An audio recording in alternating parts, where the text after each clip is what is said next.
Have you ever read something that just completely stops you in your tracks? Something so strange you just have to ask, wait, what does that even mean?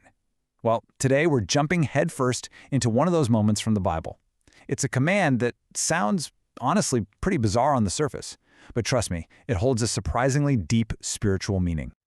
Okay, so here it is, straight from the book of Jude. The instruction is to hate, get this, a piece of clothing, a garment stained by corrupted flesh. I mean, wow, it's a pretty shocking command, right? Why on earth would a spiritual text tell you to hate an inanimate object? It just doesn't seem to make sense. So, that's the central question we're going to unpack together. It really feels like a riddle, doesn't it? Are we supposed to take this literally, or is there some kind of metaphor going on here? To solve this puzzle, we've got to dig into the context and really get a feel for the symbolism behind these words. All right, so here's our game plan for solving this thing. First up, we're going to look at Jude's full command to get the whole picture. Then, we'll dive into the surprisingly important symbolism of clothing. After that, we'll uncover this really cool concept of a spiritual imprint. And finally, we'll put all the pieces together to figure out what it really means to hate the sin, but not the sinner. Okay, Section 1, Jude's puzzling command. We're talking about snatching others from the fire and showing mercy, mixed with fear. So right off the bat, our first big clue is that this command about hating a garment doesn't just stand on its own. Nope. It's actually part of a bigger three-part instruction. Right before that line, Jude tells believers to snatch others from the fire and to show mercy mixed with fear. So the whole vibe here is actually about rescue and compassion. And this is the heart of the puzzle, right? How in the world can you be merciful and hateful at the exact same time? It just feels like a total contradiction, and that's exactly why we need to dig a little deeper to figure out what's going on here.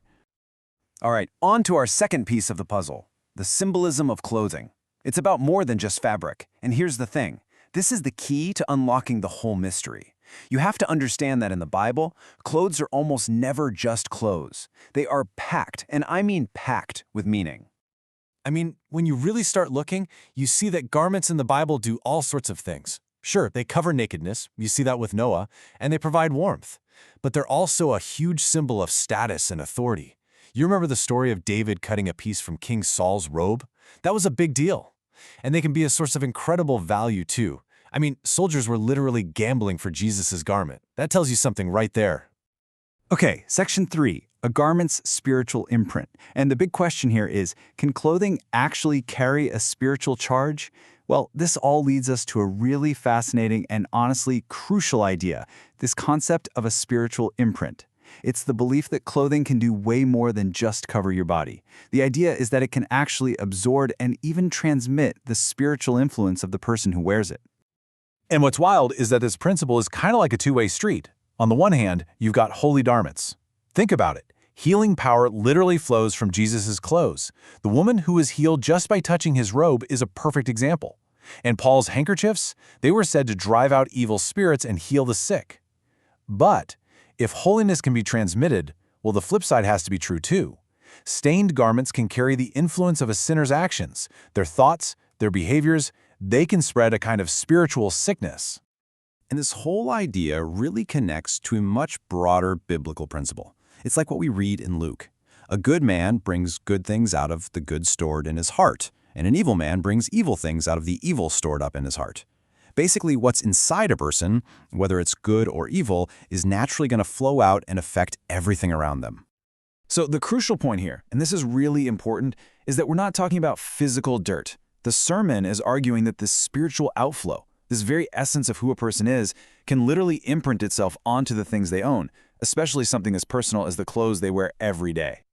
All right, Section 4, hate the sin, not the sinner. It's time to resolve this command. Okay, so now we have all the pieces on the board, right? We've got the symbolism of clothing, and we've got this idea of a spiritual imprint. With all that in our back pocket, we can finally go back and make sense of Jude's super puzzling command. So, what is this stained garment? Well, it's not about a literal piece of fabric at all. It's a really powerful metaphor. It stands for the corrupting influence of sin, all the ungodly behavior, the sinful nature that attaches itself to a person, that clings to them just like a piece of clothing. And just like that, the contradiction we were struggling with, it completely disappears. You see, Jude is laying out a two-part action. First, you love the person. You snatch them from the fire, you save them, you show them mercy and compassion. But, and this is the key, at the exact same time, you have to hate the influence. You have to vehemently reject their corrupting behaviors, that sinful nature, that metaphorical stained garment they're wearing. So when you get right down to it, this whole command is really a warning. It's a way to protect yourself. It's a stern warning to be incredibly careful. Because when you're trying to save someone, you absolutely cannot get tangled up in or influenced by the very sin that you're trying to help them escape. You've got to love the person without ever adopting their spiritual stains. And that leaves us with one last thing to think about. I mean, in a modern world, what stained garments are we warned to avoid? This was written thousands of years ago, but that metaphor is just as powerful today. What are the modern stained garments in our world right now? What are the corrupting influences we're supposed to reject, even as we try to show compassion to the people who are all tangled up in them? It's a tough question, for sure, but it's definitely one worth thinking about.